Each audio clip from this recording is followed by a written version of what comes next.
오늘은 출애굽기 강의 8번째 시간인데요. 제목이 우리 하나님 여호와와 같은 분은 없어요입니다. 계속해서 말씀드리고 강조드렸듯이 출애굽기의 중요한 주제는 하나님을 아는 것, 여호와 하나님을 아는 것입니다. 오늘 본문에서는 하나님께서 자신의 하나님 되심을 어떻게 보여주시는지 그 복음에 귀를 기울이셔서 각자의 삶에 말씀하시는 하나님을 더 잘 알게 되시기를 기원합니다. 하나님께서 모세를 통하여서 바로에게 말씀하세요. 내 백성을 보내라. 그러면 그들이 나를 섬길 것이다 라고 말이에요. 그런데 거절하면은 내가 개구리로 너의 온 땅을 치리라. 오늘 말씀에서는 지난주에 첫 번째 재앙을 내리셨고 오늘 말씀에서는 두 번째 재앙부터 네 번째 재앙까지 총 3가지의 재앙이 나타납니다. 그래서 하나님께서 뭐라고 하시냐면은 안 보내면은 내 백성을 보내지 않으면 내가 개구리로 너의 온 땅을 치리라. 그래서 구석구석 개구리가 없는 곳이 없게끔 만드시는 거예요. 3절과 4절에 보시면은 뭐라고 되어 있냐면은 개구리가 너의 궁과 내 침실과 네 침상 위와 내 신하의 집과 내 백성과 네 화덕과 네 떡반죽 그릇까지도 들어갈 것이다. 그리고 개구리가 너와 내 백성과 내 모든 신하에게 기어오를 것이다 라고 말씀하시는 거예요.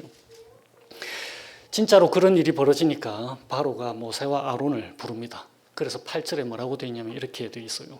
여호와께 구하여서 기도해서 나와 내 백성에게서 개구리를 떠나게 하라. 내가 이 백성을 보낼 테니까 그들이 여호와께 제사를 드리게 될 것이다. 그래서 모세가 묻는 거예요. 언제 개구리가 제거되도록 하나님께 간구할지 말씀해 보세요. 그랬더니 바로가 내일이다. 그래서 모세가 그렇게 진짜로 하나님께 기도를 했더니 개구리가 다음 날에 집과 마당과 밭에서부터 모두 나와서 죽는 거예요.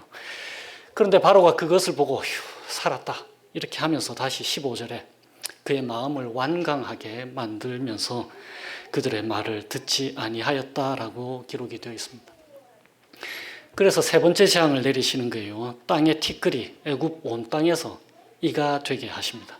여기서 이라고 적혀 있는 것은 금방 다인이가 영어로 성경을 읽었듯이 넷인데 모기를 뜻하는 거예요. 이가 아니고 모기 혹은 진드기라고 생각을 하시면 됩니다. 그런데도 19절에 보면은 바로의 마음이 완악하게 되어서 그들의 말을 듣지 않았다라고 되어 있습니다. 그래서 두 번째 개구리 재앙과 아주 유사한 내용으로 4번째 재앙, 오늘 본문에서는 3가지 중 마지막 재앙이 나타나는 거예요. 뭐라고 되어 있냐면은 내 백성을 보내라. 그러면 그들이 나를 섬길 것이냐. 똑같이 개구리 재앙 때 말씀하셨던 것처럼 똑같이 말씀을 하시고는 21절에 그렇게 하지 않으면은 내가 너와 내 신하와 내 백성과 내 집들의 파리떼를 보내겠다. 그래서 4번째 재앙, 파리의 재앙이 생기는 것입니다. 성경에서는 명확하게 파리라는 단어가 없습니다. 그냥 곤충의 떼, 그냥 무리, 어떤 무리가, 근데 이 단어가 곤충의 무리를 지칭하는 건데 시편에 똑같은 이 단어가 적혀 있는데 한글 성경은 뭐라고 번역이 되어 있냐면요, 쇠파리라고 번역되어 있습니다. 그러니까는 단지 그냥 집에서 흔히 보는 그런 종류의 파리떼가 많은 게 아니고 동물의 피를 빨아먹는 그런 파리를 말하는 거예요. 쇠파리. 그러니까는 물리면은 아프겠죠. 그래서 시편 78편에 보면은 이렇게 되어 있어요. 똑같은 단어를 써서 쇠파리 떼를 그들에게 보내어 그들을 물게 하시고 개구리를 보내어 해하게 하셨으며. 그러니까 오늘 이 재앙들을 시편 기자가 그렇게 말씀을 하고 기록하고 있는 것입니다. 그러니까는 애굽 사람들이 얼마나 괴롭겠어요. 그래서 바로가 모세와 아론을 다시 부르는 거예요. 28절에 내가 너희를 보내겠다. 그러면서 뭐라고 하냐면은 너희는 나를 위하여 간구해라. 하나님께 다시 기도해 달라. 그래서 모세가 알겠습니다. 그런데 이번에는 다시 거짓을 행하지 마세요. 약속한 대로 말씀을 그 약속 지켜달라라고 얘기를 하는 거예요. 모세가 다시 하나님께 기도합니다. 그런데 하나님께서 이번에도 뭐라고 되어 있냐면은 모세의 말대로 그렇게 해 주십니다. 그런데 마지막 절 32절에 어떻게 되어 있습니까? 그러나 바로가 이때에도 그의 마음을 완강하게 하여 그 백성을 보내지 아니하였더라라고 기록되어 있습니다. 그러니까 하나님을 끝까지 거부하는 거죠. 멸망으로 달려가고 있는 바로인 거예요. 근데 바로뿐만이 아니고 바로 때문에 애굽 백성들까지도 멸망으로 달려가고 있는 것입니다. 본문에 등장하는 이 두 번째 재앙 개구리는 당시에 애굽 사람들이 신으로 섬겼던 신 헤켓이라고 하는 여신이 있는데 이 여신의 머리가 뭐냐면 개구리 모양인 거예요. 그러니까 개구리 모양을 한 여신을 이제 애굽 사람들이 신으로서 섬겼는데 어떤 마음으로 섬겼냐면은 출산 때, 그러니까 여신이잖아요. 가디스라고 여신이니까 출산 때 애굽 여인들의 그 해산을 돕는 신으로 섬긴 것입니다. 그런데 정작 그들이 섬기던 이 개구리 여신이 애굽 사람들에게 도움이 되기는커녕 지금 육적으로 영적으로 대단히 고통을 주는 거예요. 지난주에도 말씀드렸듯이 요술사들의 역할이 무엇이겠습니까? 하나님이 개구리들을 불러내셨으면 돌려보내야 되잖아요. 그런데 요술사들도 개구리가 애굽 땅에 올라오게 만든 거예요. 그러니까 정작 그들을 도울 것 같았던 그 개구리 여신이 사실은 그들에게 육적으로 영적으로 고통을 준다라는 것을 하나님이 말씀해 주고 계시는 거예요. 너희가 섬기던 그 신들이 도리어 너희들에게 재앙이 된다라고 말이고, 게다가 하나님께서는 그 개구리들을 죽게 하심으로써 그 여신 헤켓에게 심판을 선언하시는 거예요. 그래서 13절에 개구리가 집과 마당과 밭에서부터 나와서 죽었다라고 되어 있습니다. 그러니까 바로가 원했던 것은 그냥 물러나게 하는 거였는데 모세와 하나님은 거기에 그치지 않고 물러가게 하는데 어떻게 물러가게 하냐면 죽임으로써 물러가게 하시는 거예요. 그리고 오늘 본문에 나오는 이 세 가지 재앙 중에 두 번째, 그런데 전체 10가지 재앙 중에서는 세 번째 재앙부터는 요술사들이 따라 하지를 못하는 거예요. 이의 재앙, 모기 진드기라고 번역할 수 있는 이 이의 재앙을 요술사들이 따라 하지를 못하는 거예요. 그래서 요술사들이 바로에게 말합니다. 한글 성경에는 이는 하나님의 권능입니다라고 되어 있는데 좀 전에 영어 성경을 읽었을 때 어떻게 되어 있었어요? The finger of God, 하나님의 손가락입니다. 그러니까 모세와 아론이 지팡이로 한 것, 그것이 손가락 모양으로 요술사들에게는 생각이 되는 거죠. 그래서 하나님의 손가락입니다. 그런데 이 말의 뜻은, 의미가 이는 하나님의 권능입니다. 그리고 세 번역 성경에서 아주 잘 번역했듯이 그것은 신의 권능이 아니고서는 할 수 없는 일입니다 라고 요술사들이 바로에게 말하는 거예요. 그런데 이 모든 일들이 이유가 있습니다. 바로 10절인 거예요. 모세가 말하기를 우리 하나님 여호와와 같은 이가 없는 줄을 알게 하리라. 그것이 하나님의 목적이었던 거예요. 애굽 사람들을 향하여서 이 땅에 우리 하나님 여호와와 같은 분이 없는 줄을 알게 하려고 이 모든 재앙들을 바로와 애굽 백성들에게 내리신 것입니다. 오늘 본문에서는 상당한 진전이 생겼어요. 하나님께서는 처음부터 바로와 애굽 백성들에게 너희가 나를 여호와인 줄 알게 될 것이다 라고 말씀하셨는데 오늘 본문에서 드디어 애굽의 요술사들이 하나님을 인정하잖아요. 이것은 하나님의 권능입니다 라고 말하면서 말이에요. 그들의 능력 밖의 일을 하시는 분이 여호와 하나님이신 것을 드디어 인정하는 거예요. 그런데 오늘 8장 본문의 핵심 메시지는 거기에서 그치는 것이 아닙니다. 오늘 본문의 핵심은 한 가지가 더 있는데 그것은 그 여호와 하나님이 어떤 분이시냐 하는 거예요. 그것은 바로와 애굽 사람들이 전혀 생각지도 못했던 것. 어떤 거냐면 하나님이 애굽 땅에서도 여호와이심을 하나님께서 증거하신다라는 거예요. 오늘 본문의 재앙들 각각이 어떻게 표현이 되어 있는지 한번 살펴보십시다. 개구리 재앙 2절에 어떻게 되어 있어요? 개구리로 너의 온 땅을 치리라 되어 있잖아요. 근데 그 온 땅에 뭐가 포함이 됐냐면 너의 궁, 너의 침실, 너의 침상 위, 화덕과 떡반죽 그릇, 그리고 너의 몸 다 기어오를 거다. 그리고 이의 재앙 16절에 그것이 애굽 온 땅에 이가 되리라. 애굽 온 땅에. 그리고 17절에 애굽 온 땅의 티끌이 다 이가 되어 사람과 가축에게 오른다. 그리고 마지막으로 파리재앙은 어떻습니까? 21절에 애굽 사람의 집집에 라고 기록되어 있잖아요. 애굽 사람의 집집마다. 그리고 24절에 애굽 온 땅에 라고 기록되어 있는 거예요. 그래서 하나님께서 뭐라고 말씀하시냐면은 이것이 오늘 본문의 핵심입니다. 22절에 내 백성이 거주하는 고센 땅은 구별하는데 이로 말미암아 이 땅에서 내가 여호와인 줄을 알게 될 것이다 라고 말씀하시는 거예요. 그러니까 단어 하나가 더 붙는 거예요. 이때까지 하나님께서는 내가 여호와인 줄을 이스라엘 백성도 알게 되고 바로도 알게 되고 애굽 백성들도 알게 될 것이다 라고 지금까지 말씀해 주셨잖아요. 그런데 오늘 본문에서는 뭐라고 말씀하시냐면 바로 이 땅에서 내가 여호와 하나님인 것을 너희로 알게 해줄 것이다 라고 말씀하시는 거예요. 애굽 사람들에게 삶의 영역 구석구석에서 하나님의 심판이 임했습니다. 그들의 왕의 궁과 침실과 침상위와 화덕과 떡반죽 그릇에까지 그리고 그들의 몸에까지 하나님의 심판이 임하시는 거예요. 하나님께서 심판하시는 방식이 어떻습니까? 하나님은 애굽 사람들이 그들 삶의 영역에서 신으로 섬기는 것들, 좀 전에 개구리, 출산, 그들은 곤충까지도 신으로 섬겼던 거예요. 그러니까 삶의 모든 영역에서 그들이 신으로 섬기는 것. 지난주에는 나일강, 생명의 젖줄이 되는 그 나일강을 치심으로써 하나님께서는 그들의 삶의 곳곳에서 모든 영역에서 그들을 심판하고 계시는 거예요. 전에도 말씀드렸는데 인도 사람들은 신의 숫자가 3억 3천만 개다라고 믿는다라고 했잖아요. 실제로 세어본 게 아니고 그들은 그렇게 믿고 있다라고 합니다. 일본에는 어떤지 아세요? 800만 개의 신들을 섬기고 있습니다.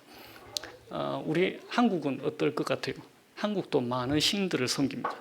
이 신들에게 건강을 기원하기도 하고 학업의 성공을 위해서 기도하기도 하잖아요. 그래서 수능 시험 때마다 학교 교문에다가 엿을 이제 붙여놓고 두 손을 모으기도 하잖아요. 행여나 자녀가 입시에 떨어지면은 부모는 내 정성이 부족했나 하고 자책하기도 하잖아요. 그러니까 엿을 좀 더 비싼 걸 사서 갖다 붙였어야 됐나 그렇게 하기도 하고 아기를 갖게 해달라고 소원을 빌기도 합니다. 그러니까 나의 소원을 들어줄 것 같은 신이면 누구에게나 소원을 빌게 되는 거예요. 그러니까 그 대상이 자연이어도 상관이 없고 때로는 조상을 신으로 섬기기도 하는 것입니다. 그런데 이렇게 신이 많은 이유가 무엇입니까? 왜 세상에는 사람들이 신들을 이렇게나 많이 만들어 놨을까요? 그것은 바로 각각의 삶의 영역마다 거기에 맞는 신들이 다스린다고 생각하고 있는 거예요. 그래서 그 신들에게 찾아가서 소원을 빌고 도움을 요청하는 것입니다. 그래서 각 나라마다 각기 다른 신들이 존재하잖아요. 존재한다고 하면 이상하게 느껴지지만 있다라고 생각을 하는 거잖아요. 그런데 하나님께서는 오늘 본문을 통해서 뭐라고 말씀하십니까? 세상의 삶의 영역 구석구석에서 모든 것을 주관하시고 다스리시는 분이 바로 여호와 한 분, 그분 하나님이시다라고 말씀해 주고 계시는 거예요. 애굽 사람들의 삶의 모든 영역을 심판하시는 하나님께서 자신의 백성들에게는 삶의 영역 구석구석에서 구원을 베풀어 주신다라는 것을 말씀하고 계시는 거예요. 지난주에도 말씀드렸듯이 심판은 심판으로 그치는 것이 아니고 그분의 백성들에게는 무엇으로 나타난다고요? 구원으로. 그러니까 애굽 백성들의 구석구석, 삶의 모든 영역을 심판하시는 하나님께서 이스라엘 백성들, 하나님의 백성들에게는 뭐라고 말씀하신다고요? 삶의 모든 영역에서 구원과 회복을 말씀하시고 계시는 것입니다. 그래서 22절에 이 땅에서 내가 여호와인 줄을 네가 알게 될 것이다. 이것이 바로 하나님의 백성들에게는 복음이 되는 거예요. 바로와 애굽 사람들에게는 이것은 대단히 놀라운 사실입니다. 왜냐하면 전혀 예상하지 못했던 거거든요. 인간이 만들어낸 신들만 알고 있었잖아요. 그런데 이제 참 하나님이신 여호와, 그분이 나타나신 거예요. 다른 어떤 신들과도 다른 유일하신 하나님이 존재하신다는 그 사실 하나만으로도 그들에게는 두려움이 됐을 거예요. 그런데 그분이 어떤 분이십니까? 권능이 있는 분인 거예요.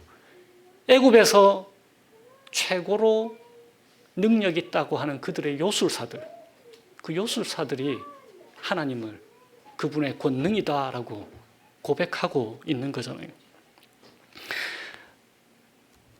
그래서 8절에 바로가 모세와 아론을 불러서 정작 바로가 자신을 신이다라고 했고 그들 스스로 신들을 섬기지만 뭐라고 얘기하냐면 여호와께 나를 위해서 간구해 달라라고 부탁하고 있는 것입니다. 28절도 마찬가지예요. 너희는 나를 위하여 간구하라. 이 사실이 모세와 아론을 대단히 위로해 줬을 거예요. 이제 드디어 하나님의 하나님 되신 여호와 되심이 애굽 백성들에게 그리고 바로와 요술사들에게도 나타나는구나라고 하면서 말이에요. 우리는 어떻습니까? 혹시 삶을 살아가시다가 이 부분은, 내 삶의 이 부분은 하나님이 상관없다라고 생각하는 삶의 영역이 있지 않으십니까? 삶의 영역 구석구석에서 하나님께서 우리에게 이렇게 외치고 계시는 거예요. 거기서도 내가 여호와인 줄을 네가 알게 될 것이다 라고 말이에요.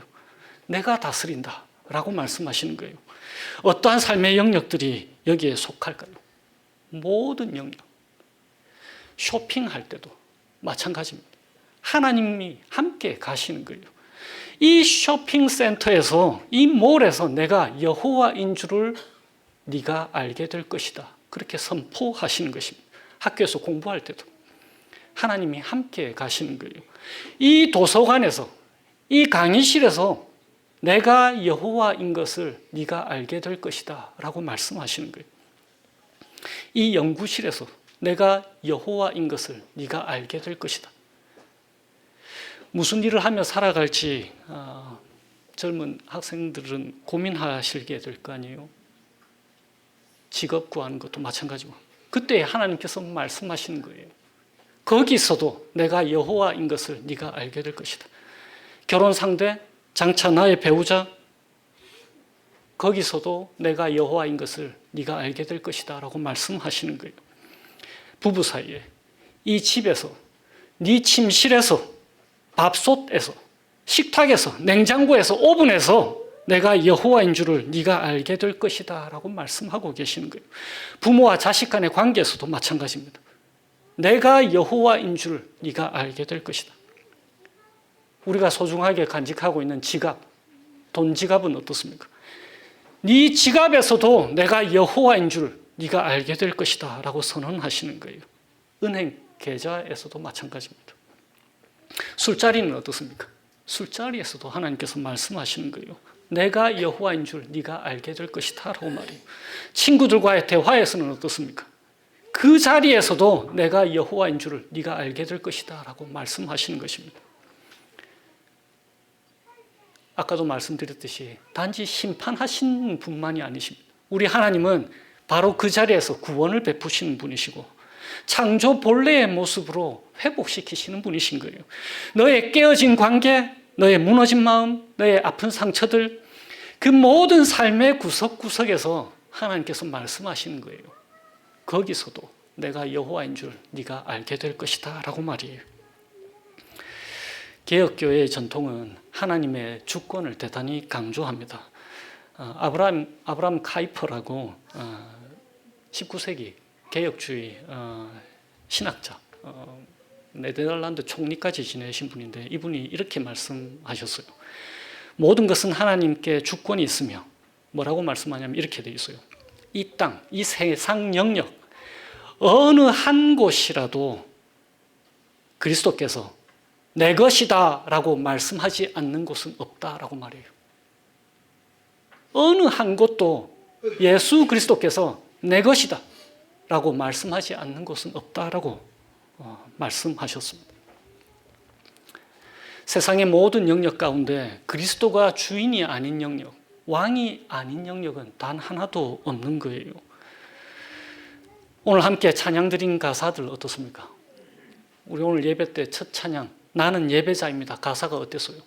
내가 서 있는 곳 어디서나 하나님을 예배합니다. 두 번째 찬양은 어떻습니까? 나를 통하여 그 찬양은 어떻습니까? 지금 서 있는 이곳에서 높임을 받으소서. 내가 밟는 땅 주님의 땅이니. 우리 그렇게 함께 고백하면서 찬양했잖아요. 삶의 모든 영역에서 하나님은 창조 본래의 모습으로 회복시키기를 원하시는 거예요. 하나님은 우리 삶의 모든 영역, 우리의 가정, 침실, 침상, 직장, 그리고 직장 상사의 집, 동료의 집, 부하의 집, 부엌 식탁, 우리의 몸, 어느 것 하나에도 관심을 갖지 않으시는 곳이 없습니다. 왜요? 하나님은 거기서도 여호와이십니다. 그런데 이것이 무엇을 우리에게 의미하고 있습니까? 지금 우리가 고민하고 걱정하고 염려하고 계획 세우고 혹은 고통당하고 있고 혹은 즐거움을 누리는 그 모든 것을 하나님께 아뢰 수 있다라는 거예요. 부모는 자녀의 모든 것에 관심이 있잖아요. 부모는 자녀의 모든 것에 관심이 있습니다. 잘 놀던 아기가 조금만 움직임이 적어지면 부모는 어떻게 합니까? 제가 말씀 준비하면서 소라랑 제가 다인이 어떻게 키웠는지 옛날을 한번 상상해 봤어요. 다시 생각을 해봤어요. 다인이가 잘 놀다가 조금만 움직임이 적어지면은 아기 이마부터 짚어보잖아요. 혹시라도 열이 있나 싶어서. 그게 아니면 혹시 기저귀가 불편해서 그런가? 기저귀가 잘 채워져 있는가 보고. 그것도 아니면 기저귀 갈아야 되는지. 우리 부모 되시는 분들은 얼마나 자주 아기의 엉덩이에다가 코를 갖다 대면서 냄새 맡아봤습니까? 혹시라도 응가해서 기저귀가 불편한 거 아닌가 해서 말이에요. 조금이라도 제대로 먹지 않으면 설사라도 하는지 구토 증세라도 있는 거 아닌지. 물론 자녀들은 다 크고 나면 다 자기들이 알아서 스스로 다 크는 줄 알지만 자녀에게 부모의 마음 씀씀이가 이렇듯이 하나님 아버지께서 우리를 그렇게 돌보시고 사랑하고 계시잖아요. 하나님께서 그래서 이스라엘 백성들을 뭐라고 오늘 본문에서 부릅니까? 내 백성. 내 백성을 보내라 라고 말씀하시잖아요. 고린도후서 6장에 이렇게 되어 있습니다. 하나님께서 뭐라고 말씀하시냐면 너희에게 아버지가 되고 너희는 내게 자녀가 되리라. 전능하신 주의 말씀이니라. 이 모든 삶의 영역에서 하나님은 우리를 초청하고 계시는 거예요. 하나님은 우리가 이 모든 삶의 영역에서 하나님을 알게 되기를 원하십니다. 그래서 자신을 삶의 모든 영역에서 하나님 자신을 우리에게 나타내시고 계시해 주시는 분이신 거예요. 끊임없이. 말씀으로 자연을 통해서 그리고 세상 일을 통해서 우리 인생을 통해서 하나님은 자신이 어떠한 분이신지를 우리에게 나타내 주시는 거예요. 그래도 잘 모르겠는데요. 하나님은 잘 보이지도 않고 너무 추상적인 것 같아요. 그래서 하나님께서 가장 분명하고 가장 완전하게 보여주신 것이 있습니다. 세상의 어떤 신들도 따라하지 못하는 것. 애굽의 요술사들도 따라하지 못했던 것. 세상의 다른 어떤 신들도 절대로 따라하지 못하는 하나님의 권능, 최고의 권능을 사용하셔서 하나님께서 하신 일 중 최고봉이 무엇입니까? 우리 주 예수 그리스도의 십자가인 거예요. 하나님이 어떤 분이신지를 가장 잘 나타내 주는 것, 십자가가 있지 않느냐? 그거 보고도 모르겠느냐라고 말씀하시는 거예요. 자기의 백성을 위하는 일이라면, 자신의 자녀들을 위한 일이라면 하나님은 자신의 목숨도 내어주시는 분이시다라는 거예요. 그러면서 말씀하시는 거예요. 이 땅에서 라는 그 단어 대신에 너에게 내가 여호와인 것을 내가 알려주겠다라고요. 그래서 10절에 나오는 말씀, 오늘 설교의 제목이 우리 각자의 고백이 되게 하시기를 원하시는 거예요. 어떤 고백입니까? 우리 하나님 여호와와 같은 분은 없네요 라고 하는 그 고백이 우리 각자의 삶 가운데 우리 인생을 통해서 고백되어지게 하기를 원하시는 거예요. 이 고백으로 한 주를 주님과 동행하시기를 주님의 이름으로 축원드립니다. 기도하시겠습니다. 하나님 아버지, 참 감사해요. 저희들이 주님께 잘한 것 하나 없는데 단지 저희들이 그리스도 예수 안에서 하나님의 자녀라는 그 한 가지 사실 때문에 저희들을 사랑하시고 저희들을 보호하시고 또 지켜주시고 이끌어주시고 하나님의 일하심에 초청하시고 또 참여케 하심을 참 감사합니다. 이 한 가지 사실, 저희들이 서 있는 이곳, 이 땅 어디로 가든지 그곳에서 하나님께서 저희를 통하여서 하나님의 하나님 되심 나타내고 드러내기를 원하신다는 그 한 가지 사실 잊지 않게 하시고 저희들을 보내실 때에 단지 저희들만 보내시는 것이 아니라 자녀된 저희들과 함께 가시고 동행하고 계시다는 그것 기억함으로써 이 한 주를 살아가게 하여 주시기를 예수님의 이름으로 기도합니다. 아멘.